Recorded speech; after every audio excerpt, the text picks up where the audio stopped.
It has taken 75 years for Pakistan to enact legislation that comprehensively criminalizes custodial torture. With the Torture and Custodial Death, Prevention and Punishment Act, 2022, awaiting only presidential assent, Pakistan is on the verge of a milestone representing a seismic shift away from decades of indifference to torture committed by public officials. A look at Pakistan's fragmented domestic framework on custodial torture prior to the new law reflects a muddled situation. Articles 10A and 14 of the Constitution provide only a rudimentary legal structure enshrining the right to fair trial and the dignity of man. Article 14(2) provides the only explicit mention of torture in the Constitution but prohibits such an act when committed for the purpose of extracting a confession only. The Constitution may provide a sturdy enough base but, in the absence of supplementary, comprehensive legislation, there had remained lacunae. Hitherto, there had been no definition of torture under Pakistani law. The PPC criminalizes specific acts that are ancillary to torture such as assault, murder and wrongful restraint. While this meant that certain acts overlapping with some aspects of torture could be triable, there remained a disjointed framework bereft of a torture-centric lens, one that was scattered, inaccessible and prone to incompletely recognizing all forms of torture. Many of these offenses under the PPC were compoundable, that is, a compromise could be effected. This allowed officials to escape accountability.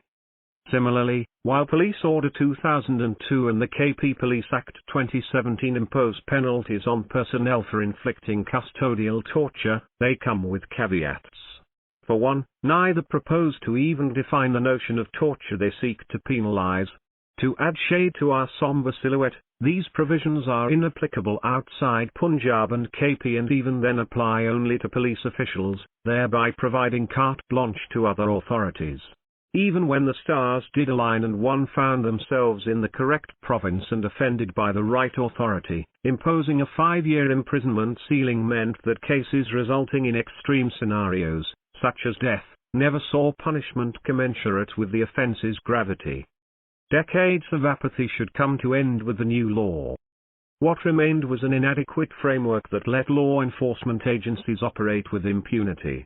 This comes as no surprise. A legal framework operating with little coherence had no way to consistently call foul play. Meanwhile, a study on allegations of custodial torture by Justice Project Pakistan found that of the 1,876 medico-legal certificates assessed, 76% showed conclusive signs of abuse. The physicians found that the police had beaten, suspended, crushed and even sexually abused individuals.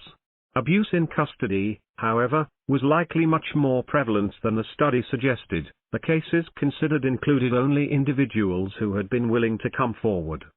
Much of the impunity stems from authorities operating with little oversight. Allegations of custodial torture are registered and investigated by law enforcement agencies themselves. In what is an inherently biased system, police may refuse to register a complaint or obfuscate matters, leaving complainants vulnerable, with no access to justice. Cases that progress hardly go beyond departmental inquiries that result in meagre sanctions such as fines. Beyond cases that go viral, or ones that involve an acquaintance's forlorn retelling of their experience with the chitta, the truth is that custodial torture is accepted as a necessity for official activities. Finding some sympathy with this strained view, however, would be antithetical to the bedrock of citizens' social contract and the inherent fundamental rights it upholds. The Committee Against Torture, the monitoring body of the UN Convention Against Torture, observed as much and, in reminding Pakistan of its international obligations, stressed that its commitments under the convention compelled it to make the offense of torture specifically punishable in accordance with the convention's definition, as distinct from common assault or other crimes. And after a terrifyingly nonchalant display of an initial state report to the committee submitted 4 years late and the lapsing of numerous bills, we have broken through the barrier. That is why the act is important. Against all the odds, we find ourselves on the brink of a new dawn. Upon presidential assent, Pakistan will, for the first time in its history, have codified legislation that defines and criminalizes torture, making it a non-compoundable and non-bailable offense. The law puts in place a mechanism for witness protection and brings, in the form of the NCHR, an independent watchdog to supervise investigations into torture.